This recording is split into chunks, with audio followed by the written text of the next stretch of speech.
Welcome to Subramani. One of the biggest risk takers I know has been my father.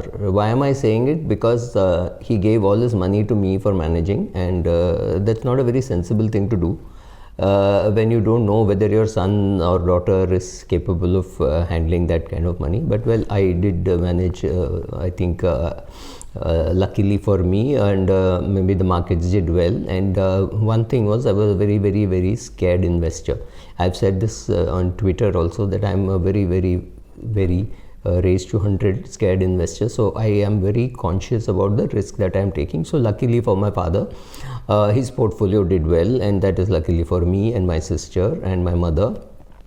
Our portfolio, I managed some of this money, and it has done well. Now that's luck.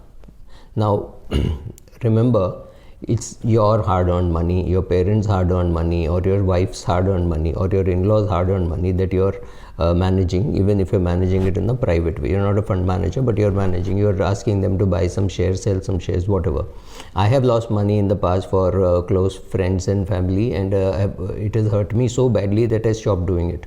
Completely stopped doing it. Right now I don't give any advice. I only tell people what I have done. So I have a small group where I tell them that this is what I did. Completely up to you. You have to find out how much risk you can take, what you can do, what you can't do. Because taking risk with your own money is okay. Taking risk with your parents' money is okay. Whatever. If they think it's okay, it's okay. I am not here to judge. But remember, it's your hard-earned money. It's your parents' hard-earned money, or your friends' hard-earned money that you're taking a risk with. Why am I saying this? It's because it's very easy for you to get carried away. There are enough number of YouTube videos which talk about returns, and only one video which talks about risk. So I keep talking about risk, and people keep wondering, why am I talking about risk? For example, younger people say, oh, you won't understand blockchain, cryptocurrency and all that. That's fine, but I understand risk and I understand survivorship, right? So I have survived in the market for 43 years now. That is some proof that I understand risk, because a lot of people will come and go, but the question is, are you able to survive? Are you able to earn money? Are you able to grow your portfolio? That's the only question that you have to answer. You don't have to answer any other question. Do you get a return which is a real return? And when you're talking of real return, you're talking of more than interest after tax. So the return that you get, suppose the return that you get is 12%, on that you pay 2% as tax, so you got 10%, and inflation in India is say 7%, then means you got 3% real return.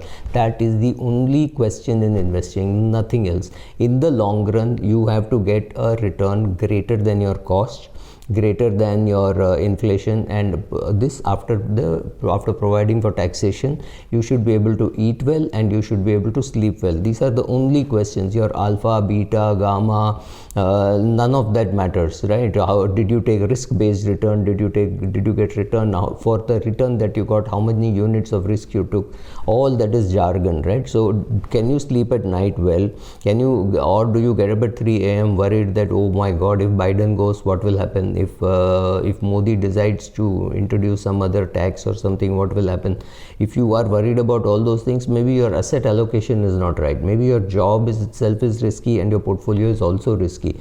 Make sure that all those things are not happening. Understand that you are taking risk with your money and there is nobody here to protect it for you. Can you imagine that India has 10 crore plus cryptocurrency players, and there is no crypto regulator? It proves that you don't need a regulator to grow the market, but you will need a regulator to protect the market. So the SEBI here is not expected to grow the market, though IRDA, the full form is includes the word development. So they are here to develop the market. So RBI was here to develop the market, but they did not do a great job, right? It required somebody like Modi to come in and kick them, and they very reluctantly went and opened the Jan Dhan scheme, and so many bank accounts were opened. It was not very willingly they were doing. They did not want to. One very senior RBI officer said, we don't want to give more licenses to bankers, it will increase our work. That is exactly how a bureaucrat works. So if there is a cryptocurrency, we would have been sure that we would have had only 1 crore players. We would not have 10 crore players. Now 10 crore players, yes, many will lose their money, and many may have already lost the money. Government has done one very good thing. They have made it so expensive to deal in crypto. If you earn 10,000 rupees and you lose 10,000 rupees, you pay 3,000 rupees tax apart from the GST that you would have paid. It's very difficult to earn money in crypto and take it home because the government has a 30% flat tax on that, and that is not deductible. So even assuming for a minute that your annual income is 2 lakhs, okay, and you have already made a loss of 2 lakhs in crypto, right? That's the only income. You had 2 lakhs crypto income and you had 2 lakhs crypto loss. You first earned the money, then you lost the money. Fine, you still owe the government about 60,000 rupees because the loss cannot be set off. Why would you risk? What are you risking? Why are you doing this, right? Ask yourself this question.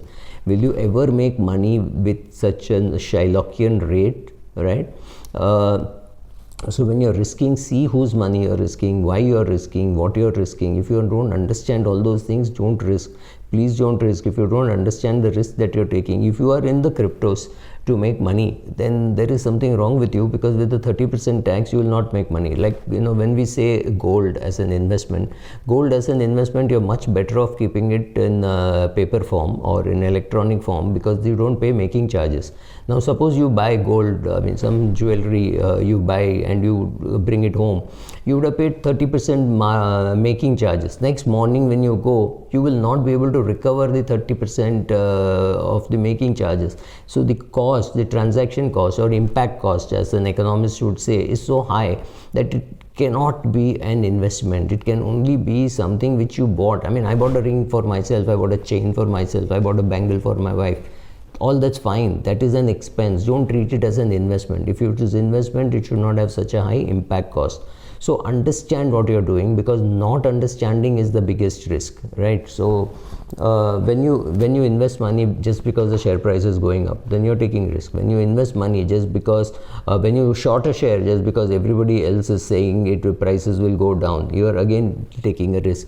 When you buy cryptocurrencies without understanding what you're doing, you're taking a risk. When you open demat accounts with brokerage companies and you give them a power of attorney, you're taking risk. When you invest in save or invest in companies which give 8%, 9%, 11% return when State Bank of India is giving 6%. If State Bank of India has now increased it to 7% and some of these guys are willing to give you 9%, 11%, 12%, understand the difference that they're paying you is called risk premium.